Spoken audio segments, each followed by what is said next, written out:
Hello there, YouTube land. Welcome back. We decided it was time to do a review of one of our favorite films. And one of our favorite topics, actually, to read on. Today we're doing the classic, The Exorcist. And not, the renditions after that, or the old classic from 1978, I believe? I think so. And, don't quote us on that. We could be wrong on the air. But, Linda Blair, Jason Miller playing the Exorcist, the original Big Daddy of them all. Split pea soup. Yes. Which honestly was really a clever idea of Dick Smith and the other effects artists to figure out, instead of trying to make some sort of slime, they just grabbed, cans of soup. It made it easier on the actresses. And it was non-toxic. Yes. I mean, it's not going to hurt anybody, so that was really an inventive idea. I really liked that. Mm-hmm. It's a funny story about, The Exorcist and kind of the theme of it. A lot of haunted houses and things do this over Halloween. So, me being the jaded person that I am, I went to a haunted house where they had one such room. Mm. And I was just fresh in college and kind of missing all my animals. So I walk in and, the person's doing kind of the demonic voice and everything. So what do I focus on? The pet rat that they had in the room. I literally walked in and completely ignored everything else. Went, oh look, a rat! But I digress. Back to our movie. Rats are very cute creatures. Yes, they are. It was a cute one. So, my little, sideways Exorcist story is actually kind of a creepy one. Okay. So, a friend I'd known when I was about 13 years old her family was strictly Catholic. And for those that don't know, the film The Exorcist is actually banned by the Catholic Church. Yes, it is. So... Fun fact. Yes. So this friend of mine was like, okay, it's time. I need to watch The Exorcist. I know the person I need to call that will watch it with me. So she's like, Dani, please, come over and watch The Exorcist. I'm like, okay. I'd seen it before. It's like, all right, whatever. So, classic Catholic home, there's crucifixes hanging in various places in the house and whatnot. Exactly. And, the biggest one hangs in the dining room. Classic Catholic home. So, we're sitting there watching the film, and it gets to the big exorcism scene. And we hear this loud thunk. So we stop the movie and go, look, the crucifix had fallen off the wall in the dining room. Something didn't like The Exorcist. Evidently not. So there's my little unusual, weird bit that have to do with this movie. So the first time I actually watched this movie, had a little bit of a weird experience too. So a friend of mine and I, probably middle school, I think. Maybe even early high school, I don't even remember. Down in our basement, of course.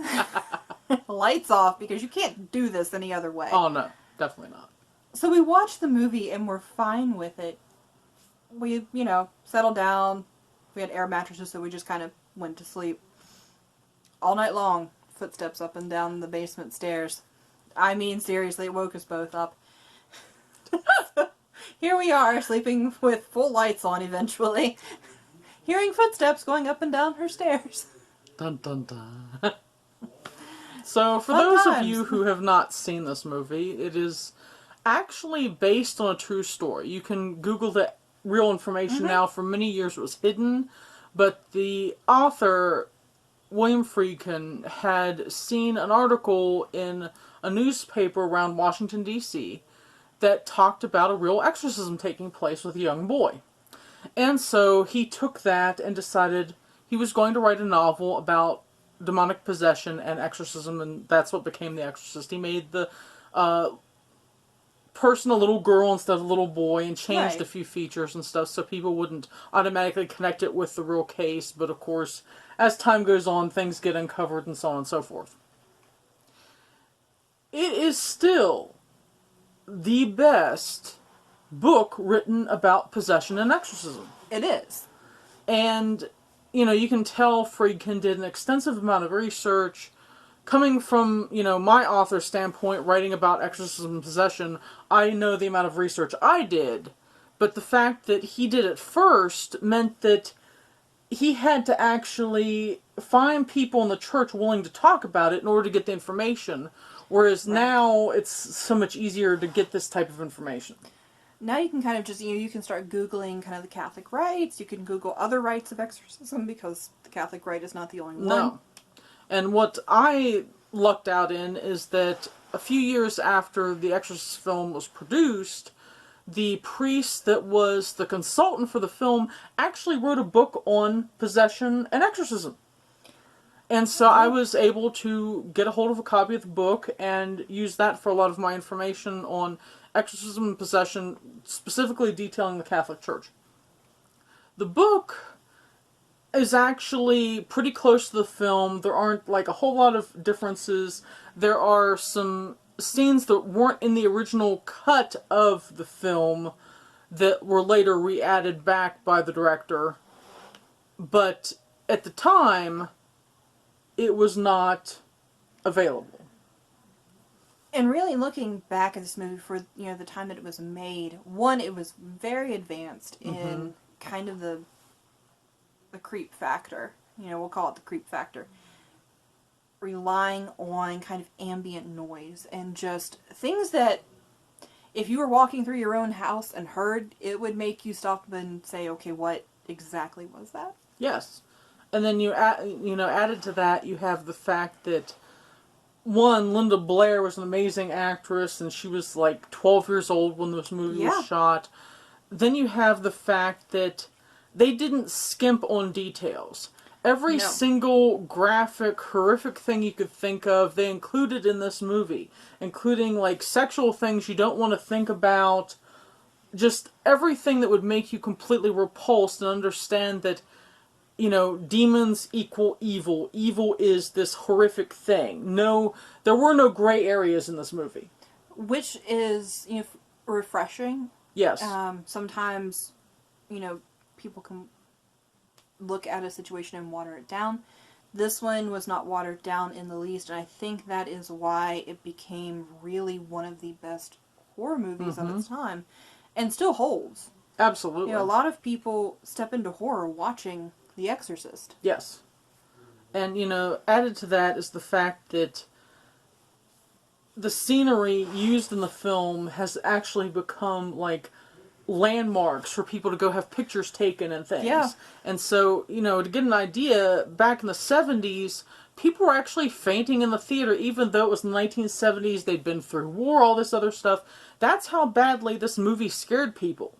But this was the supernatural. Yeah. It wasn't something tangible. Tangible, you can't touch it. And that really is expressed in the movie throughout. This is something that you do not see. And it's something that you can't win immediately with. No. Just because you have an exorcist walk in, that exorcist may die. They may lose their, everything. Yeah. I mean, and one of the things that I really liked about the movie and the book itself is there's a bit where the two priests are discussing the issues with the exorcism. And they talk about how, why would a demon choose a child to possess? Why not an adult who has power and whatever?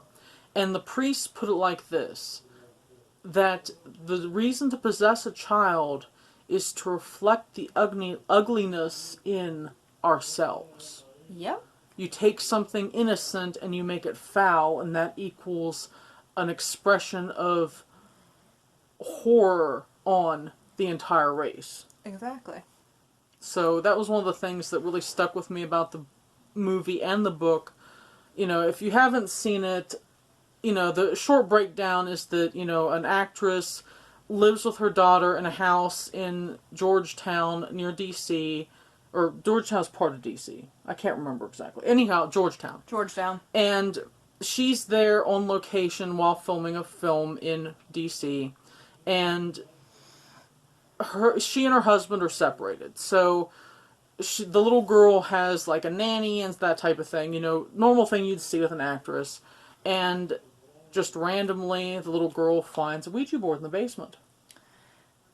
And plays, and enter our demon. Yep.